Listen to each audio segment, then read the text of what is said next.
ഭൂമി തട്ടിപ്പ് കേസിൽ കസ്റ്റംസ് സൂപ്രണ്ട് പ്രമോദ് കുമാർ സവിതയ്ക്കെതിരെ അന്വേഷണം ശക്തമാക്കുകയാണ് CBI. അന്വേഷണത്തിന്റെ ഭാഗമായി പ്രമോദ് കുമാർ ജോലി ചെയ്യുന്ന കൊച്ചി കസ്റ്റംസ് പ്രിവന്റീവ് വിഭാഗത്തിന്റെ ഓഫീസിലും വീട്ടിലും ഇന്നലെ റെയ്ഡ് നടന്നിരുന്നു. ബീഹാറിലെ ഭൂമി തട്ടിപ്പുമായി ബന്ധപ്പെട്ടായിരുന്നു പരിശോധന. കൊച്ചിക്ക് പുറമെ UP-യിലും റെയ്ഡ് നടന്നിട്ടുണ്ട്. നേരത്തെ കരിപ്പൂർ വിമാനത്താവളം വഴിയുള്ള സ്വർണ്ണക്കടത്തിന് ഒത്താശ ചെയ്തതിന് നടപടി നേരിട്ടയാൾ കൂടിയാണ് ഈ പ്രമോദ് കുമാർ. സജോ ദേവസ്യ വിവരങ്ങൾ നൽകും. സജോ, അപ്പോൾ പ്രമോദ് കുമാറിനെതിരെ എന്തൊക്കെ വിവരങ്ങളാണ് ഇപ്പോൾ ലഭിച്ചിരിക്കുന്നത്? എന്തിന്റെ അടിസ്ഥാനത്തിലാണ് ഇപ്പോഴത്തെ റെയ്ഡ്?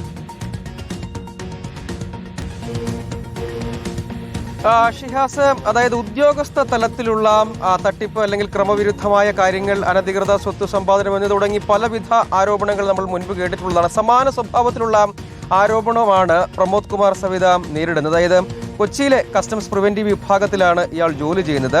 ഇദ്ദേഹത്തിന്റെ വീട്ടിലും ഓഫീസിലുമാണ് ഇന്നലെ CBI റെയ്ഡ് നടത്തിയത്. അതായത് ഇദ്ദേഹത്തെ കേന്ദ്രീകരിച്ച് നിരവധി ആരോപണങ്ങൾ നേരത്തെ തന്നെ ഉള്ളതാണ്. ബീഹാറിലെ ഭൂമി തട്ടിപ്പുമായി ബന്ധപ്പെട്ടാണ് CBIയുടെ ഈ പരിശോധന ഈ വീട്ടിലും കൊച്ചി കേന്ദ്രീകരിച്ച് നടന്നത്. കൊച്ചിക്ക് പുറമെ UP-യിലും റെയ്ഡ് നടന്നിട്ടുണ്ട്. സമാനമായും വിവിധയിടങ്ങളിലായി നിരവധിയായ തട്ടിപ്പുകളിൽ ഇയാൾക്ക് ബന്ധമുണ്ട്. ഒപ്പം ഈ ഉദ്യോഗസ്ഥ തലത്തിലുള്ള പ്രിവിലേജും ഇതിനുവേണ്ടി ഉപയോഗിച്ചു എന്ന സംശയവും നിലനിൽക്കുന്നുണ്ട്. അതായത് നേരത്തെ തന്നെ കരിപ്പൂർ വിമാനത്താവളം വഴി സ്വർണ്ണക്കടത്ത് നടത്താനുള്ള ഒത്താശ ചെയ്തു എന്നതിന് നടപടി നേരിട്ട ഒരാൾ കൂടിയാണ്. അപ്പോൾ ഗുരുതരമായ അത്തരം സ്വർണ്ണക്കടത്ത്, അതായത് തട്ടിപ്പ് സംഘങ്ങളുമായി അവർക്ക് ഒത്താശ ചെയ്യും വിധം ബന്ധം പുലർത്തി എന്ന ആരോപണം നേരത്തെ തന്നെ നേരിടുന്ന ആളാണ്. സമാന രൂപത്തിൽ ഈ ഉദ്യോഗസ്ഥന്റെ സാധ്യതകളും പ്രിവിലേജും, അതായത് കസ്റ്റംസ് പ്രിവന്റീവ് വിഭാഗത്തിലെ ഉദ്യോഗസ്ഥൻ എന്ന പ്രിവിലേജ് ഉപയോഗിച്ചുകൊണ്ട് പല രൂപത്തിലുള്ള ഇത്തരം ക്രമവിരുദ്ധമായ കാര്യങ്ങൾക്ക് കൂട്ടുനിൽക്കുകയും അതുവഴി അതിന്റെ പങ്ക് പറ്റുകയും ചെയ്തിട്ടുണ്ട് എന്ന ഗുരുതരമായ ആരോപണമുണ്ട്. സമാനമായ രൂപത്തിൽ ഈ ഭൂമി തട്ടിപ്പിലും പങ്കാളിത്തമുണ്ട് എന്ന സംശയമാണുള്ളത്. അങ്ങനെ ഗുരുതരമായ ഒരു